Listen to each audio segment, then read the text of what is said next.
श्री राधे। बहुत वर्षों पहले की बात है। एक बार एक साधु अग्रदास जी ध्यान में बैठे थे। वे ध्यान में अपने इष्ट देव श्री सीताराम जी की उपासना कर रहे थे, अर्थात ध्यान में ही पूजा अर्चना कर रहे थे। और वहीं उनके एक शिष्य नाभा जी उनके पास खड़े होकर अति प्रेम से धीरे धीरे पंखा कर रहे थे। तभी मीलों दूर अग्रदास जी के एक शिष्य समुद्र में जहाज से कहीं यात्रा कर रहे थे।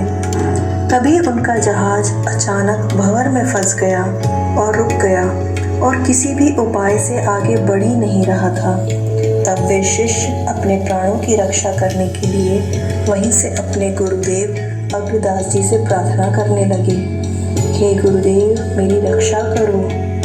इधर अग्रदास जी तो ध्यान में लीन थे, लेकिन उनका ध्यान टूटकर भंवर में फंसे शिष्य की तरफ जाने लगा। ये सब नाभा जी देख रहे थे। तभी तुरंत नाभा जी ने अपने हाथ के पंखे की हवा से ही जहाज भंवर से बाहर निकाल दिया एवं गुरुदेव से बोले, गुरुजी वो जहाज तो फिर से चलने लगा, अब आप फिर से श्री सीताराम जी के ध्यान में लीन हो जाइए। श्री अग्रदास जी ने आंखें खोली और बोले, अरे कौन बोला? तब नाभा जी बोले, गुरुदेव आपका एक दास जिसने हमेशा आपका ही प्रसाद पाया है। अग्रदास जी को बहुत आश्चर्य हुआ एवं वे बहुत प्रसन्न हुए।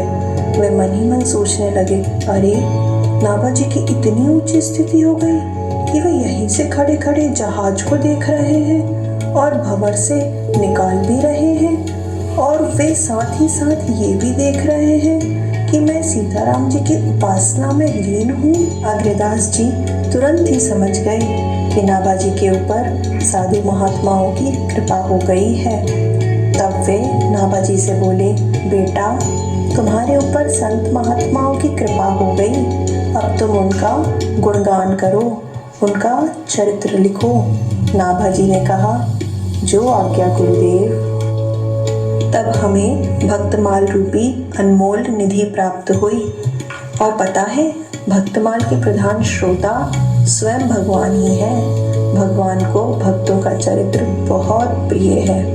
भक्तमाल में नाभा जी कहते हैं, भक्त भक्ति भगवान गुरु ये चारों एक ही हैं।